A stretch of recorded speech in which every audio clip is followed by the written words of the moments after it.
Olá, meus amigos e minhas amigas do curso de Teologia para leigos e leigas, paz e bem. Então, continuando o nosso último bloco, que é a teologia prática. Nós já estamos na aula 75. E nós estamos nessa primeira parte aqui, a vocação humana. Nós estamos falando vocação humana. E o tema de hoje é bastante interessante, aprender a pensar, na parte 1 ainda. O texto que vai nos ajudar a refletir é o Evangelho segundo João, o capítulo 2. O capítulo 2, de 1 a 12, fala das bodas de Caná. E depois, logo em seguida, o versículo 13 até o 20, Jesus entra no templo. E o templo tinha se tornado um templo político. Não político no sentido de que a política é coisa boa, a política é organização. A gente já conversou aqui, né? Onde numa casa tem mais de uma pessoa, duas, três, tem que se organizar, procurar se unir, cada um fazer a sua parte. Isso é política, né? A Maiara aqui tinha virado uma politicagem. O pessoal estava usando o tempo para roubar. Então, o nosso tema de hoje é aprender a pensar. A nossa sociedade ainda não acostumou a pensar. O pessoal chega em você e diz assim, olha, em quem que você vai votar? Ah, eu vou votar em tal candidato. Ah, mas por quê? O que que você acha? Eu vou votar em tal candidato. O que que você acha? Então a pessoa não tem certeza, não definiu. Na religião, a mesma coisa. Ah, mas o texto bíblico fala isso, a cultura fala isso, a teologia fala isso. O pessoal não aprendeu a pensar. Por quê?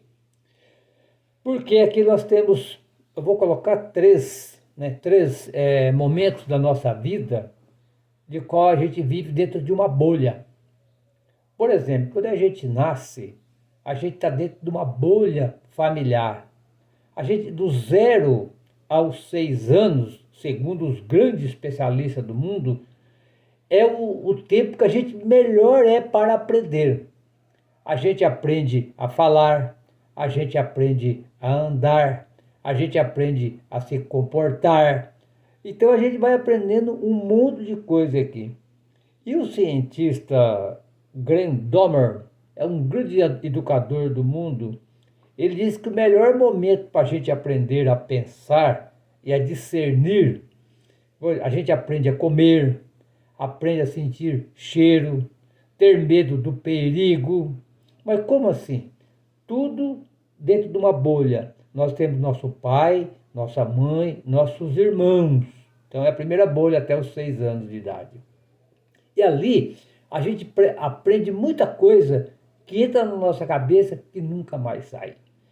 Por exemplo, eu aprendi com meu pai, com a minha mãe, enquanto, claro, até os 6 anos, não lembra muito mais para frente. Meu pai me ensinou tanta coisa, e minha mãe também, que hoje vale para toda a minha vida. Um exemplo, só tão facinho, né?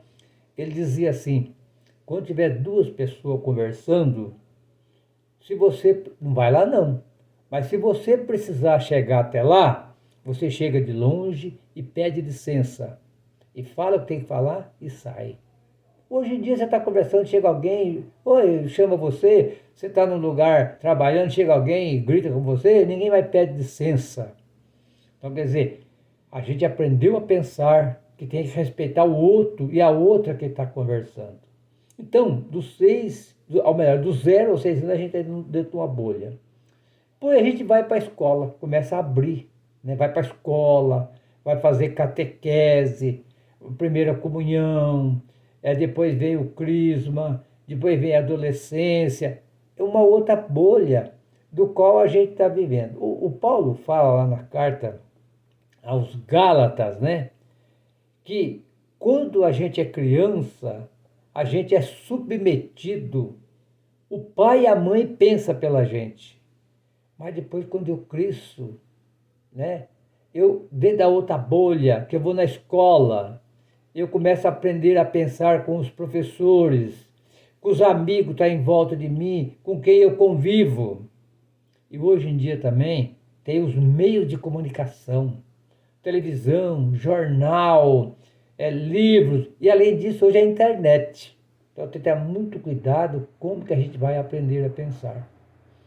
E isso, aprender a pensar, na escola é ensinado pela filosofia, pela sociologia, que infelizmente hoje não está tendo muito mais. Tem lugar que até está proibido estudar sociologia e filosofia, que é aprender a pensar. Bom, essa é a segunda bolha. Aí tem a terceira bolha, mas a gente está sempre tendo uma bolha. Aí é quando a gente cresce, toma decisão. Vou fazer uma faculdade, vou estudar, vou cuidar da minha vida, vou arrumar uma namorada, um namorado, casar e ter minha família.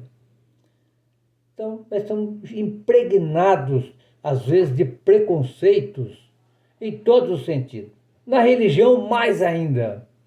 Por exemplo, a gente aprendeu almas penadas no purgatório, é o inferno, é aquela escatologia das ameaças. Não é a escatologia do amor, que nem a gente aprendeu aqui já no curso de teologia, a igreja do não e a outra do sim. Jesus é cheio de misericórdia e nos ensina a pensar para o bem. Muito bem. Outras coisas interessantes que o educador ensina aqui, para a gente aprender a pensar, a gente pensa que as crianças não sabem de nada. Nossa, as crianças são os que mais sabem. A gente manda a criança calar a boca. Cala a boca, você não sabe de nada. Não.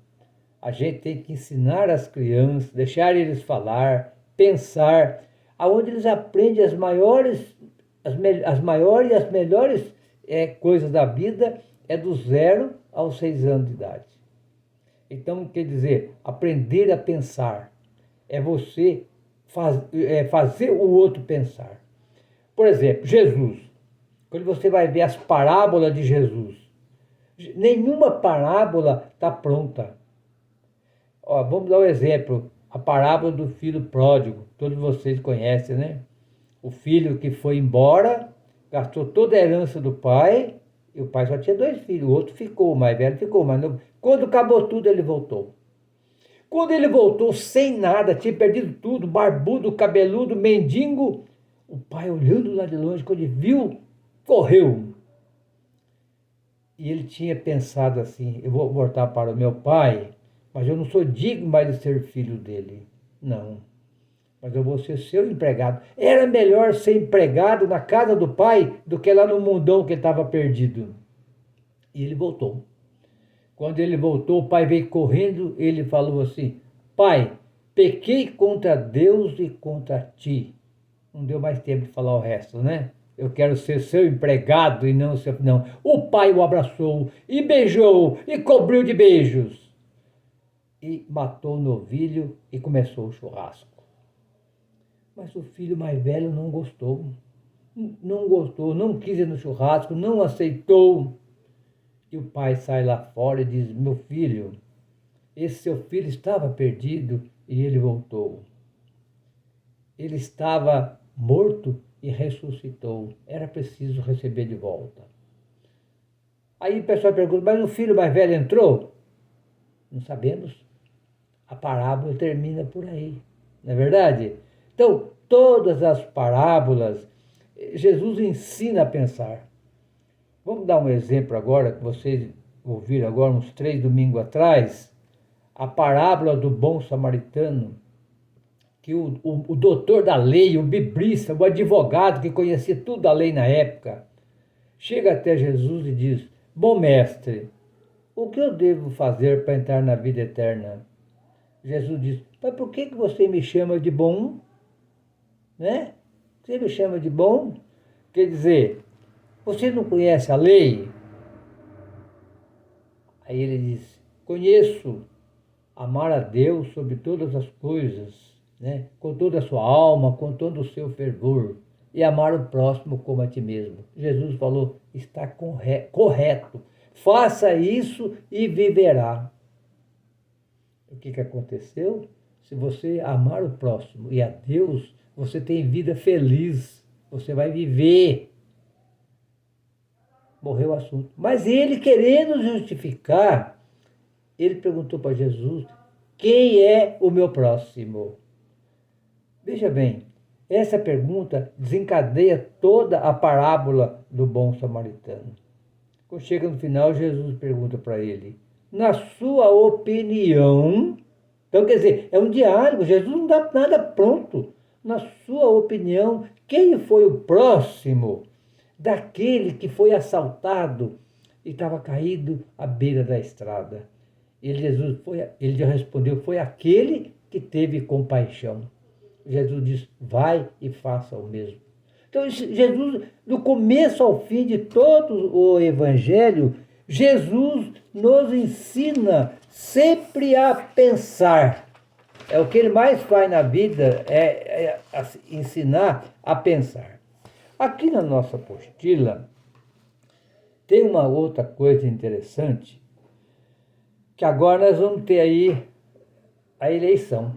Né? Eleição para governador, vamos ter eleição para deputado estadual, senadores e senadoras, presidente e presidenta. E o pessoal não sabe o que é democracia, não sabe o que é política, mas a Bíblia nos ensina a espiritualidade do voto. O Papa diz assim, está aqui na nossa apostila lá: votar é um ato de caridade ou de egoísmo? Ele pergunta, né?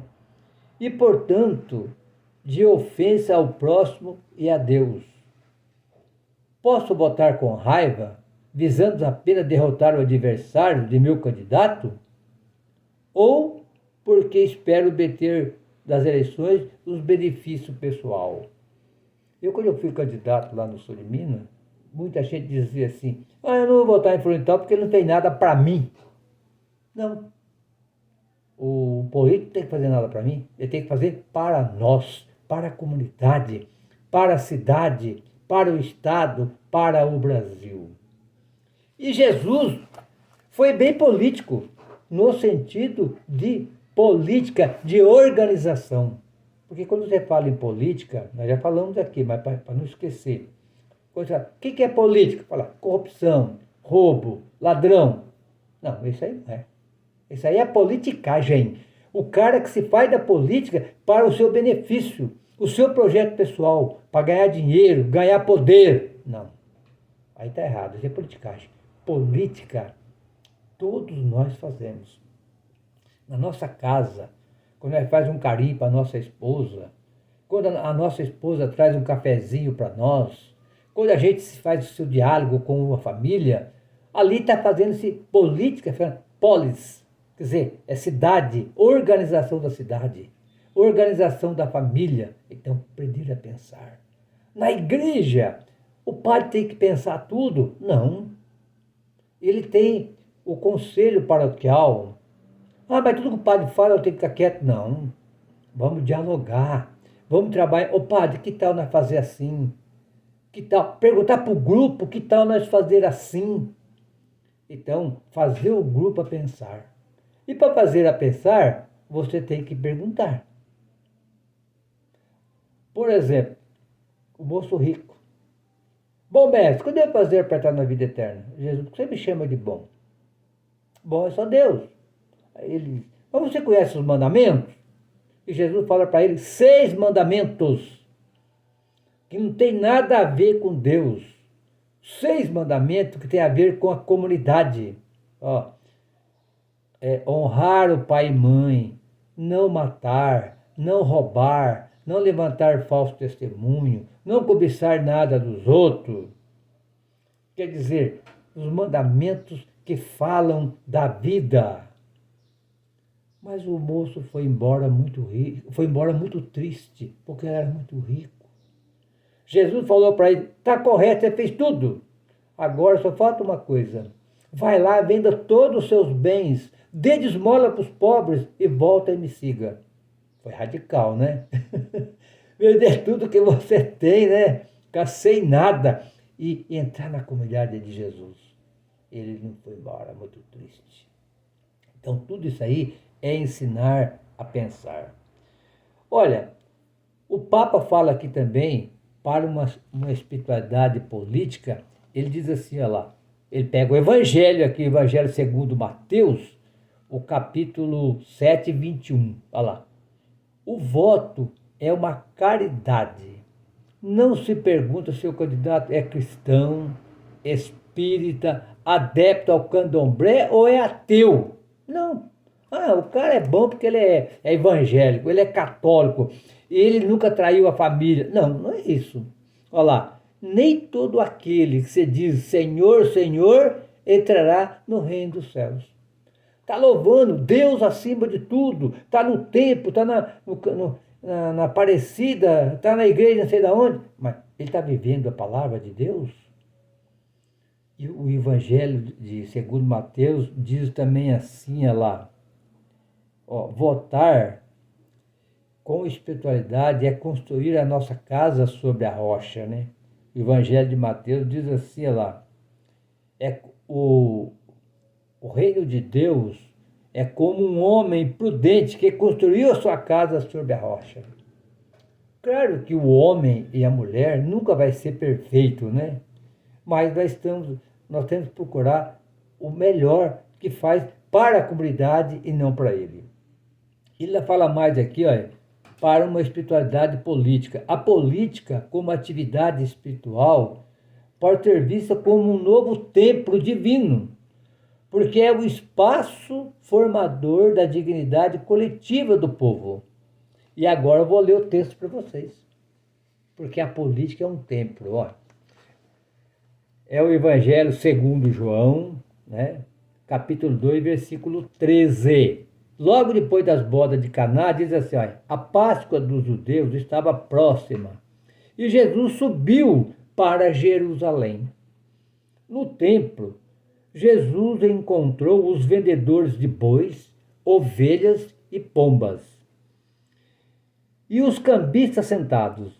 Então fez um chicote de cordas e expulsou todos do templo, e também as ovelhas e os bois. Espalhou as moedas e virou as mesas dos cambistas e disse aos que vendiam pombas, tire isso daqui, não faça da casa de meu pai uma casa de negócios. Os seus discípulos lembraram do que está escrito, o zelo por tua casa me consumirá. Olha, Jesus chegou lá no templo, vamos supor assim, hoje, o Santuário Nacional de Aparecida. Não estou falando que lá não presta não, porque eu amo ir lá, eu sou devoto da Senhora Aparecida, eu gosto de ir lá, mas um exemplo. Ele chegou lá, pegou uma corda, né? E pegou os vendedores de bois, os vendedores de ovelhas, os vendedores de pombo que estavam sentados, fez um chicote e começou a bater em todo mundo, empurrar todo mundo. Jesus esparramou todas as moedas, virou todas as mesas de perna para cima e disse assim, tire isso daqui, porque aqui é a casa do meu pai e não é uma casa de negócio. Olha, meus irmãos e minhas irmãs, que nós não podemos ficar muito tempo aqui, que o nosso tempo aqui é curto. Qual que é o chicote hoje, pessoal, para nós tirar os vagabundos de lá? Aqueles que nós achamos que eles não estão fazendo nada, está só roubando. O cara fica lá 20, 30 anos. Quanto o deputado ganha por mês? 40 mil. Tá bom para você 40 mil livre? Aí tem paletó, que é o auxílio paletó, tem apartamento, tem carro, tem combustível, tem tudo. Ele ganha 40 mil livre por mês. Tá bom para ele, para a família dele?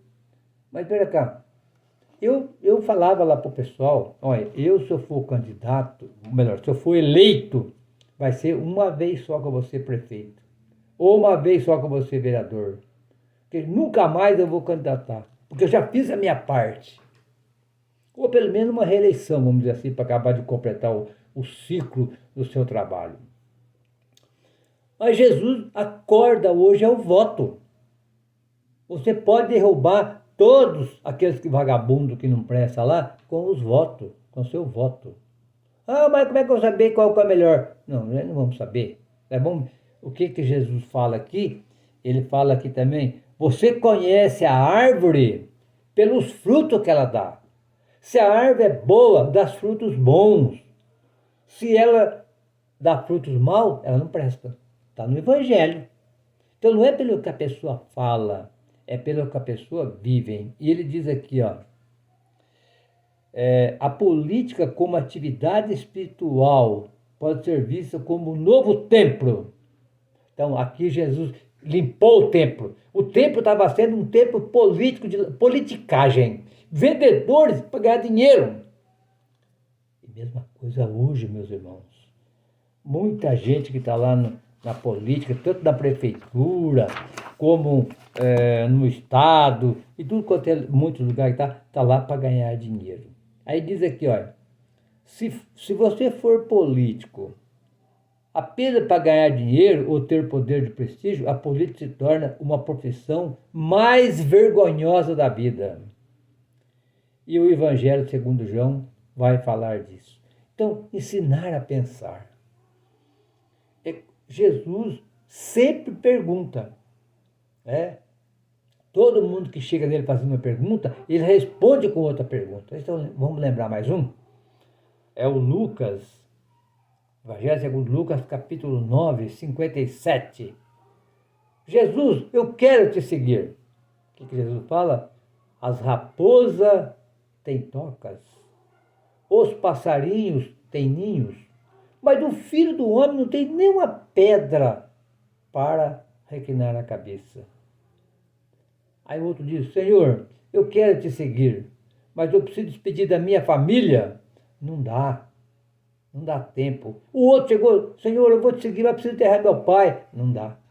Deixa que os mortos enterrem os seus próprios mortos. Mas você vem seguir o reino de Deus. Olha, ele faz a pessoa pensar, né? Morto enterrar os mortos. Porque quem pega no cabo do arado e olha para trás, não serve para o reino de Deus. E para nós encerrando, que a hora já está chegando, né? Ele vai dizer assim, hoje o cidadão tem que olhar os evangelhos. E ele vai, vou ler aqui para vocês a frase do Evangelho segundo Mateus, capítulo 7, versículo 18. Como que eu posso conhecer o bom candidato ou o mau candidato? Pelos frutos bons, vocês podem conhecer a árvore boa. Assim, pelos frutos maus, vocês verão que a árvore é má. É pelos frutos que vocês podem conhecer o candidato e a candidata. Então, desde pequeno a gente aprende a pensar. Agora, a gente sabe que nós vivemos entre duas linhas, né? Desde o começo da humanidade, sempre o mal e o bem.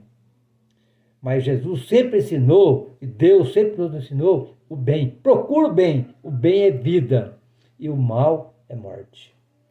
Então vamos seguir o bem, na nossa igreja, ensinando a pensar, no nosso grupo ensinando a pensar, na política ensinando a pensar, em casa ensinando a pensar.